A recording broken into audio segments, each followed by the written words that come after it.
Nama saya Hayanur Ajijah. Nama saya Mana Mutiara Putri. Nama saya Anissa Nurhaliza. Nama saya Dinda. 내리는 꽃가루의 눈이 따끔해 눈물이 고여도 꼭 참을래 내 마음 막힌 비밀 쓸어 노력과 오랜 어두운 곳으로 Tanaman lumut, ciri-ciri belum bisa dibedakan antara akar, batang, dan daun. Akarnya berupa akar semu, rizoid, tidak punya berkas pembuluh. Organ kelamin lumut disebut antheridium, memiliki sel banyak dan bentuk tumbuhan pipi. Klasifikasi lumut: 1. Lumut hati, lumut dengan bentuk tubuh lembaran dan pipi banyak ditemukan di tempat lembab. 2. Lumut tanduk, ditanam di bagian bawah bebatuan akuarium, habitatnya di daerah dengan kelembapan tinggi. 3. Lumut daun, melekat di bagian akar pada tumbuhan, bentuknya berupa spiral, batangnya tegak, bercabang dan berdaun kecil. 4. Lumut, membantu menahan erosi, sebagai pakan ikan, sebagai penahan banjir. Contoh spesies lumut: 1. Lumut hati, 2. Lumut daun, 3. Lumut tanduk.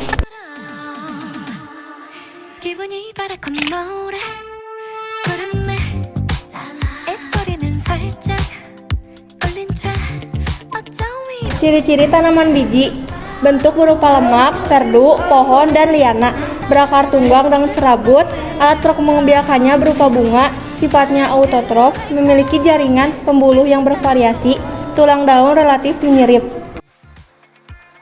Klasifikasi tanaman biji. Tanaman biji terbagi menjadi dua klasifikasi.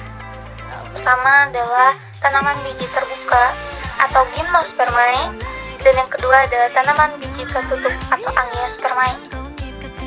Tanaman biji terbuka atau gymnospermae memiliki ciri-ciri diantaranya: memiliki sekal biji yang tidak tertutup oleh daun dan tidak memiliki bunga sejati. Gymnospermae dibedakan menjadi 4 jenis. Yang pertama ada Zygospita, yang kedua ada Gingophyta, ketiga ada Goniferophyta, dan yang keempat ada Ctenophyta. Kedua ada Angiospermae atau tumbuhan biji tertutup. Tumbuhan biji tertutup atau Angiospermae memiliki ciri-ciri diantaranya memiliki bakal biji yang tertutup oleh daun dan memiliki bunga sejati. Angiospermae dibedakan menjadi 2 kelas, yaitu monokotil dan dikotil. Contoh spesies dari Gymnospermae adalah yang pertama, pinus. Manfaatnya adalah sebagai bahan bangunan. Yang kedua ada melinjo. Manfaat melinjo dari mulai daun, bunga, biji itu bisa dimakan, dan batang melinjo dapat dijadikan sebagai bahan baku kertas. Contoh spesies dari Angiospermae kelas monokotil adalah Graminae atau rumput-rumputan dan Musaceae atau pisang-pisangan. Contoh spesies dari Angiospermae kelas dikotil adalah pohon jambu-jambuan. Manfaat Angiospermae adalah sebagai berikut: bahan pangan, sandang, dan papan. Lalu bisa dijadikan sebagai bahan obat-obatan, bahan kerajinan, dan banyak lagi.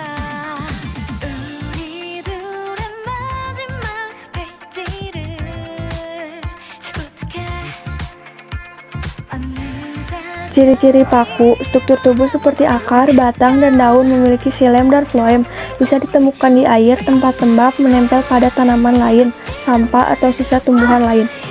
Tidak menghasilkan biji, memiliki spora untuk berkembang biak, mengalami metagenesis atau bergiliran keturunan, daun mudah menggulung, tidak memiliki bunga, secara umum memiliki rizom atau batang yang ada di dalam tanah, antheridium atau sel kelamin jantan, Arsegonium atau betina. Klasifikasi tumbuhan paku. Yang pertama ada paku telanjang, biasa disebut Phyllophyta.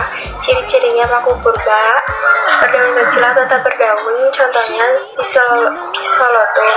Yang kedua ada paku kawat, biasa disebut Ecophyta. Ciri-cirinya berdaun kecil yang tersusun spiral, batang seperti kawat, dan sporanium dan strobis, contoh Selaginella. Paku ekor kuda biasa disebut Cyanophyta. Ciri-cirinya berdaun kecil tunggal, tersusun melingkar, dan sporanium dan strobis, contohnya Equisetum. Ada yang keempat, paku sejati biasa disebut Pterophyta. Ciri-cirinya berdaun besar, daun muda menggulung, dan sporanium pada daun sporofil, contohnya Adiantum, Suplir, Neurolithis, Pakis. Manfaat tanaman paku sebagai tanaman hias, misalnya suplir, pakis, dan paku tanduk rusa. Sebagai sayuran, misalnya semanggi. Sebagai obat-obatan, misalnya Psychopodium, dan sebagai pupuk hijau penambat nitrogen. Contoh spesies tumbuhan paku, yang pertama ada paku kawat, yang kedua paku sejati, yang ketiga paku ekor kuda, yang keempat ada suplir, dan yang terakhir yang kelima ada paku pedang. 스쳐간 봄날의